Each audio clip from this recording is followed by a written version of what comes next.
Hello. This is Mr. J2. Welcome to my channel for the listeners. I'm glad that you're here, and hopefully you'll get some insight into the person I'm going to talk about today, or persons, Heavy D and the Boyz. And I want to talk about Heavy D because I think he's always forgotten in this pantheon of lyricists. And I think people forget, Heavy D and the Boyz was the first act that Andre Harrell has signed to um, Uptown, which is an amazing feat. So Heavy D has had a long, storied career. I want to start off by first saying his name. His birth name is Dwight Arrington Myers, and he was born November 24th, 1967, and he was born in Mandeville, Jamaica. His family had moved to the States when he was young, and he was raised in Mount Vernon, New York, which they call Money Earning Mount Vernon. Um, he had went by, Heavy D, the overweight lover, obviously, when you start thinking about his songs, but he was Jamaican born, and I think he infused a lot of that into his music. His cousin Pete Rock was a heavy influence for was a big influence for Heavy D as well, which he had produced a few tracks for him during this time. And Heavy D was very influential in molding the sound of rap.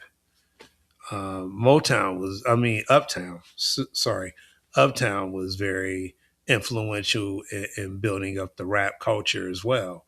Um, Obviously, Andre Harrell was the founder, and P. Diddy or Sean Puffy Combs, whatever you want to call him. He was an intern, and he, did some things at the label. I think he A&R as well. He was A&R and doing all type of stuff around the label, trying to help build it up. At that time, Uptown was a young label. They started to establish themselves a little bit. They've had various artists come through that label, but maybe that could be another subject for another time. I just want to stick with Heavy. So moving on, keeping up with the Heavy, keeping up with the Heavy. Um, let's get into it. Heavy D. Heavy D is one of the best of all time, and I know people don't have him in their list like that because obviously we're in the almost 2030, right? And Heavy D um, was actually earlier, in the rap timeline, so to speak. And, people kind of forget about his contributions to the game. Um, he had a ton. He definitely had vocal ability. I don't think no one would really disagree with me with his vocal ability. Sure, it didn't. I know some people like heavy metaphors and double entendres. But I ain't teaching a class like Lupe. I'm gonna let him tell you about all of that, right? Um, I feel like Heavy D is always overlooked. He kept it simple, and he kept it simple, and he kept it nice. He definitely um, was somebody that I haven't seen like that before in my life when I first started listening to rap, which was since forever. Um, the first song that Heavy D released that I believe that was his first song. It was the Overweight Lover in the house. Overweight Lover was cold. He had the video. He up there dancing with Trouble T. Roy and G. Wish, which was his boys, but they also danced for him as well. And Eddie F. He had Eddie F. on the turntable. So he definitely had the whole package. He can dance. He can rap. You know what I mean? As his career got further, I believe he started to get more into the production game of things. Um, he helped introduce the world to soul for real, which I mean, obviously they got their hits, you know. So you know, one thing about Heavy D that I liked is that he had a real kind soul. I think that that's overlooked today. But his soul was kind. You know what I mean? You could tell he didn't seem like he was malicious at heart. You know how some people they can have an ambivalent energy. It felt like his energy was like, yo, we gonna do this, we gonna be positive. You know, he had a song called Don't Curse, which was cold, by the way. He had Coogee Rap on there spitting, right? Big Daddy Kane, Grand Puba, Pete Rock, and Q-Tip. One of the best songs that I've ever heard in my life. Just for the fact it's called Don't Curse. And the way they rapped on the song was cold. They wasn't cursing, but it was, I don't know, I can't explain it. It was a hard song to me. Um, I think that Heavy D really pined. Look, for a man that you know of that size to be able to move the way he did is phenomenal. It's one of the best feats. Biggie wasn't dancing. What other big man? And Chubb Rock, that's my boy Chubb Rock. He'll bust a little step though. He'll bust a little step here and there, right? I'm not even fronting on Chubb, but Chubb will bust a little step. Hey, now and then, right, with his boy. But he just seemed to be, I don't know. He had a good flow. I mean, like I said, you know, he was definitely a unique individual. I mean, the dude toured with NWA and Easy and all of them. He pretty much toured with everybody during that time, right? And he had no problems with no one. He didn't have a problem with nobody. Everybody liked Heavy D. Everybody was like, this is a kind dude. You know, obviously, unfortunately, he's no longer here with us, which is sad. It was sad. I was shocked. I didn't even know what to say, to be honest. But you know what? We're gonna keep that legacy alive, Heavy. Shout out to Trouble T. Roy. Rest in peace to Trouble T. Roy. Also another one that was, you know, gone too soon. But the thing that I like about their whole group in general, everybody had a dynamic for the group. It wasn't like these people are leeching off these people. Everybody played their role. The boys were supposed to be doing what they do. You know what I mean? Dancing. That was the whole thing. Hev was supposed to be the rapper, right? Eddie F was supposed to be that guy. They all played their role. They were a very successful group. You're talking about gold plaques, platinum plaques. They know what success tastes like, especially Eddie F, who during that time and even after was producing tracks. A big intricate part in developing certain sounds at Uptown, right? And you know, he did good. He definitely, if I'm not mistaken, I think he has done some production for Mary, him and the Untouchables, So you know, that was his producing posse, the Untouchables.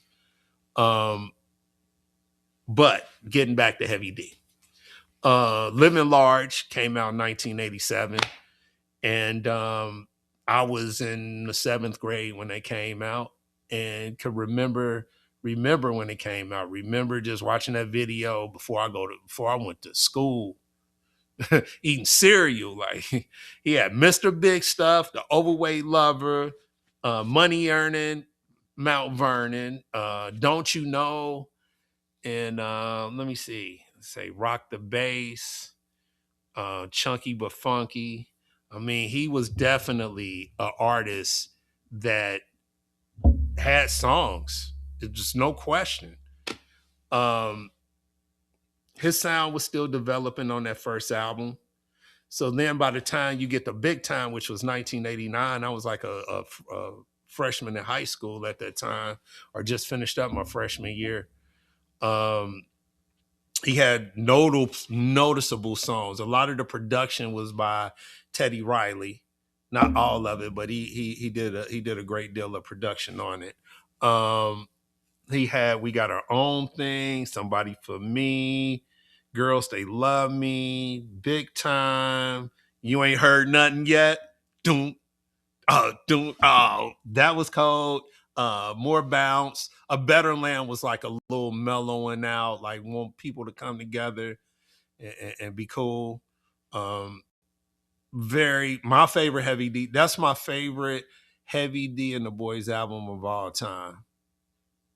It was a great album. That was my favorite album. Um, Unfortunately, and they were very successful with that album. That was a platinum album, platinum, with no surprise. It was platinum. Um, During a tour, I think they were touring um, on that album, and G Wiz and Trouble T Roy was doing um, a stunt on stage, right? I believe, and Trouble T Roy, I think he was supposed to jump over a barrel. I think he got caught up or something to that effect. Um, Sorry, I should have been more versed in that, but it's a tragedy.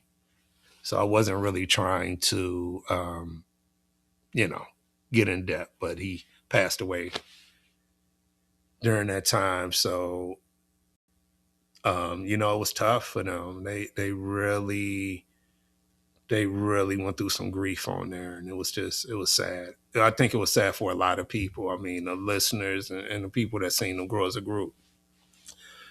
Even thinking about it now, I can remember when it happened, and I'm still shocked to this day that happened. I still don't even feel like it did. But they were able to pick themselves up and come out with their album "Peaceful Journey." Um, and shout out to CL Smooth and Pete Rock for making Troy. In dedication to him, they reminisce over you. We're getting back to Heavy. So they were on the Peaceful Journey album. The Peaceful Journey was like 1991, and it was, to me, it was a good album. I think it had a lot of bright spots on that album, like Now That We Found Love with Aaron Hall.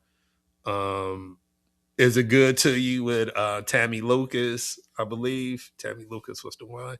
Don't Curse, I just talked about that. Peaceful Journey, that was Michael Jackson in the Jackson 5's Heartbreak Hotel sample. Sister Sister was a good song. Letter to the Future. The Lovers Got What You Need was a good song, and Body and Mind was good. So that was a pretty. I was like half and half on that album, and then over the years, I've learned to appreciate it.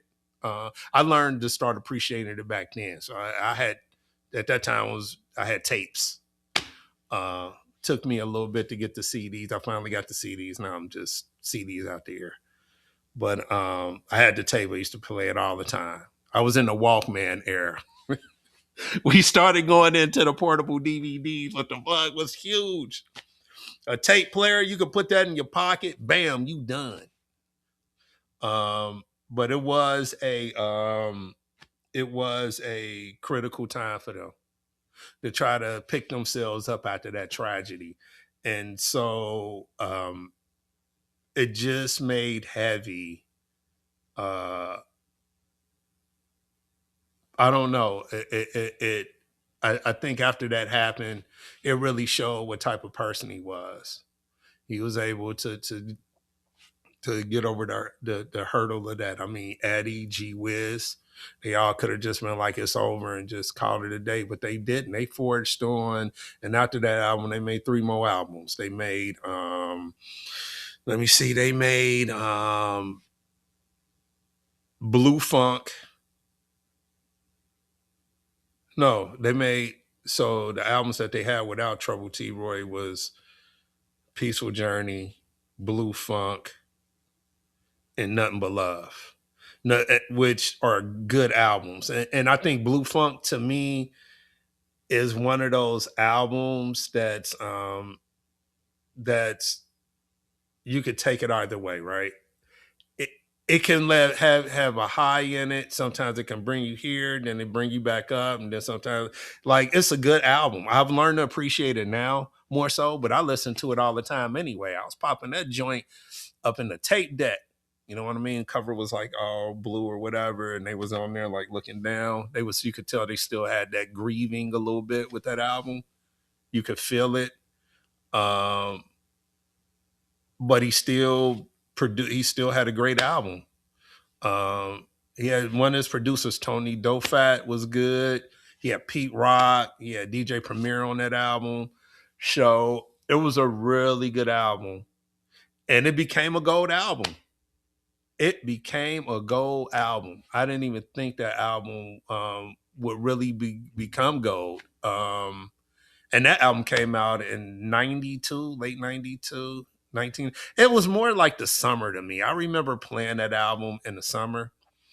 So for me, I think that, you know,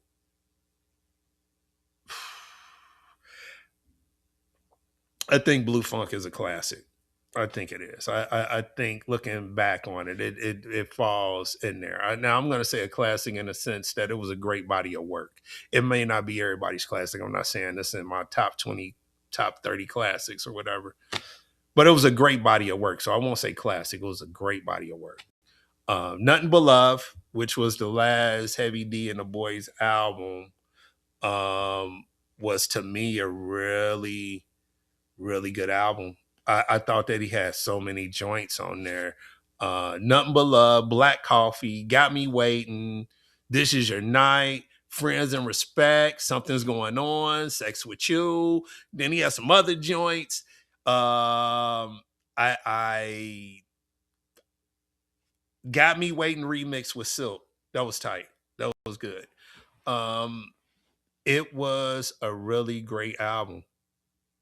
It was. I think that for their last album, that was a really good album. And I think well, the production on it was Heavy D, Eddie F, Pete Rock, Teddy Riley, Marley Marr, Eric Sermon, Easy Mo B, Kid Capri, and the Track Masters. Track Masters at that time was cranking out some stuff. Well, I mean, Track Masters, Poke and Tone. Heavy D had a lot of good producers on the last album for him and the Boys, Nothing But Love. But you know, he went on to do some other things. And I'm gonna do that in part two. And yeah, got something to do. So we'll talk about that in part two. And we'll talk about his long lasting legacy on the game. So we'll get off into to the stuff he did after Heavy D and the Boys, um, his production, his acting, his solo albums. So we'll get into that, and yeah, got to go see Spider-Man: Brand New Day. So yeah, shout out um, to my family, my family, my wife, my kids. Shout out to my Cincinnati brethren. Uh, Shout out to all the people who always, you know, uplift me. You know what I mean? And give me positive energy. I appreciate that. Positive energy back to you. And yeah, we'll do a part two. Sorry, I got to break it up, but this is how we rolling. So thank you for stopping in to check out this little bit of info with Heavy. This is part one. We'll have a part two. So definitely on the behalf of for the listeners, it is I, Mr. J2, and I'm out.